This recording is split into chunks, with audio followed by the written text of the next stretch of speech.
سلام دوستای عزیز، به کانال یوتیوب تبصره خوش آمدید.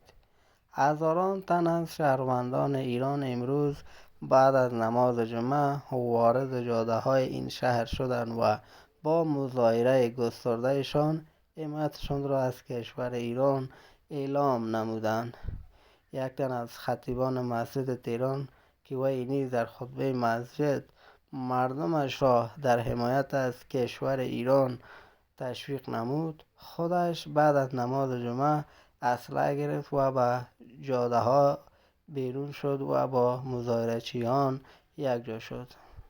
هزاران تن از شهروندان ایران در حال از کشور ایران حمایت میکنند و از رژیم ایران حمایت میکنند که 8 روز است که جنگ میان ایران و اسرائیل آغاز شده است که در این میان هم خسارات زیاد ایران دیده است و هم به خصوص کشور اسرائیل. دیده می شود که امروز نیز کشور ایران خسارات انگفت بالای کشور اسرائیل وارد نموده است و دیده می شود که این جنگ تا هنوز پایان نیافته است و قرار است که به زودی این جنگ خاتمه نیابد.